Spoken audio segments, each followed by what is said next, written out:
In November, you are being called to let go of what is no longer serving your highest becoming.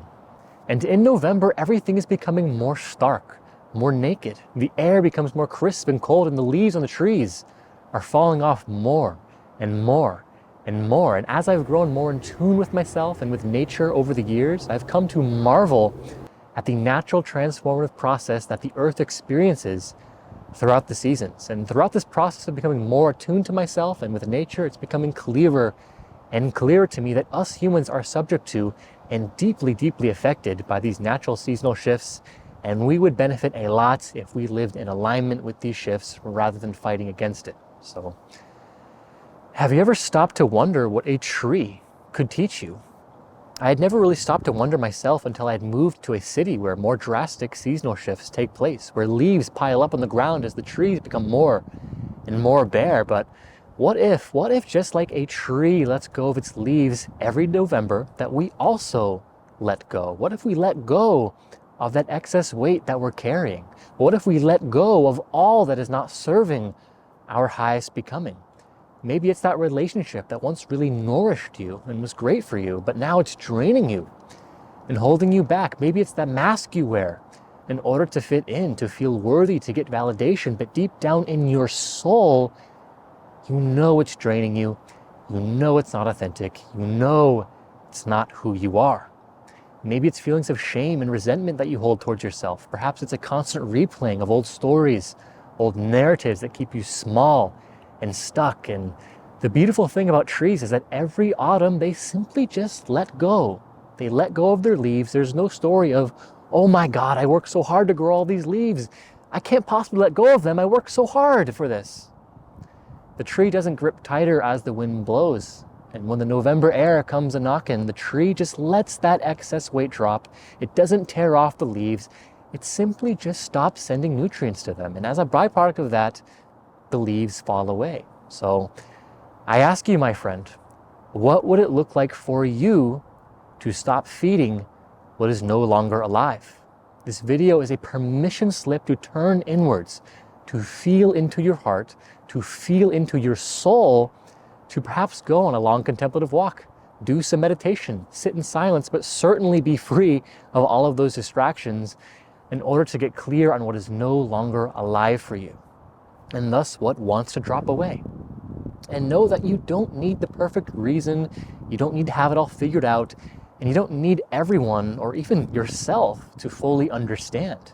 Just like the tree, trust that by letting go and by trusting the process of nature, that you will come into full bloom again, and that you'll bloom stronger, wiser, more aligned, more truthful, and more in touch with who you truly are. A younger version of me would have scoffed at everything I'm saying here. This was the version of me that liked to charge ahead, push and strive through life, and didn't like to feel all of my feelings. This was the version of me that was too scared to look at all that I had shoved under the rug. This was also the version of me that was more out of touch with nature, that wasn't in tune with our fundamental oneness and interconnectedness with all of life and all of reality. But it's true that we too, as humans, we are nature. This game of creation that the universe has been playing for almost 14 billion years led to the creation of Earth and our solar system about 4.6 billion years ago, and then to single-celled life a couple billion years ago, and then to more and more complex life as evolution has unfolded, and then eventually to us as human beings. We are creations of nature. We are expressions of nature. We are literally nature that has become aware. We are nature experiencing itself. And while modernity might have convinced us and made us feel like that we are separate from nature, this is just not true at all. This is a straight up lie. We humans are a part of nature, and like all organisms, we have a role to play within the larger fabric of life. And as humans with self-awareness, we uniquely have a conscious say in how nature's evolutionary process unfolds. And as humans, it's time that we start living in alignment with nature's processes rather than working against them. So what will you choose? Will you choose to resist nature's cycle, and will you fight the season? Will you cling to what is dying, and will you avoid the darkness that deep down that you know that you must ascend into during this time? Will you avoid all of that, or will you surrender? Will you just let go and let what is not alive simply just drop away? And here's the thing that you really, really need to know. It's that no matter what you consciously choose, the letting go process is eventually going to happen at one point or another. If you choose to cling to what is not serving you, life will beckon you time and time and time again to let go of it. And the more and more you cling, the more and more turbulent your life becomes. And with this, you might grow depressed. You might start experiencing bursts of anxiety and panic. Perhaps you develop this overlay of melancholy or grief over your day-to-day experience. And then you might use distractions or drugs or prescription pills to cover all that suffering and pain up. But deep down, and I know you know this deep down, all you need to do is let go of what is no longer alive. That's all you have to do. And I know this from experience, from going through many turbulent Novembers for several years in a row. Like the trees, my metaphorical leaves would fall off and I'd be a little bit more barren and naked and exposed. And I used to not want to look at that. I used to not like being like that. I wouldn't want to look at what I've shoved under the rug, at what I've banished into the shadows and what I've put into the dark.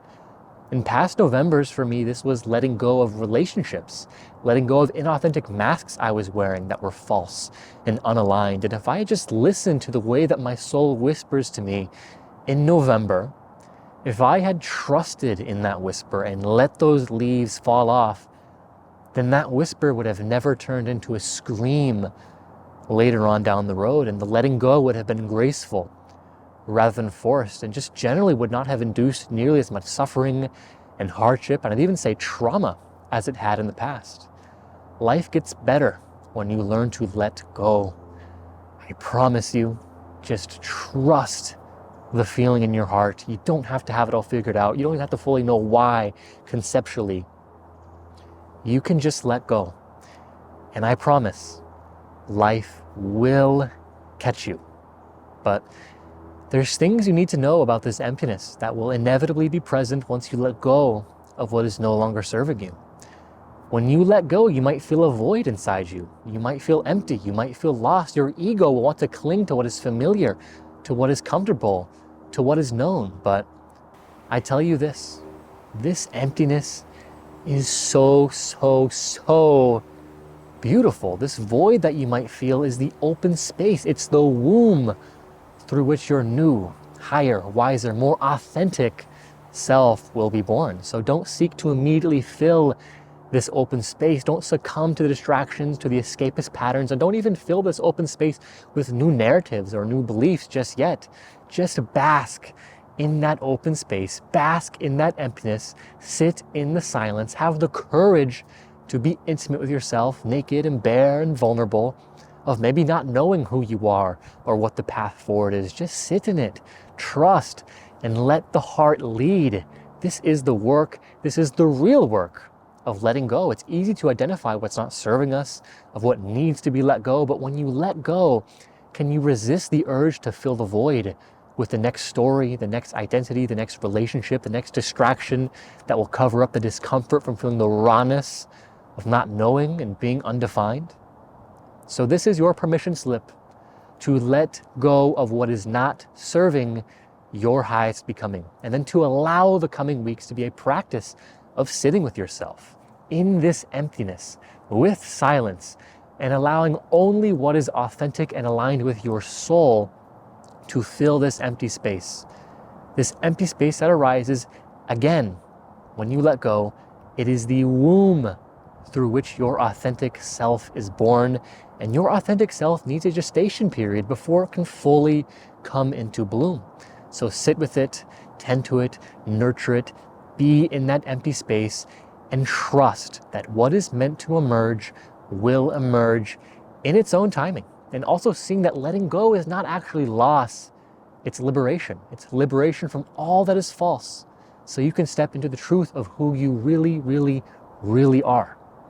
So let this November be different. Let this November be the time that you actually stop resisting. The November where you stop clinging. The November where you open yourself to your inner truth and let what's dying just fall away. Where you stop giving energy to it and you just let the leaves drop. Let it fall. Trust in the emptiness that arises. Sit in the silence and just wait. With patience, with love, with courage, with keen awareness for what wants to be born within you.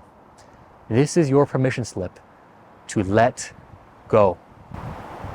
And do you hear the wind that's coming on now as I finish this video? It's the wind of November calling you to just drop the leaves. That's what's going on here. You are safe to let go, my friend. Have a great day and peace.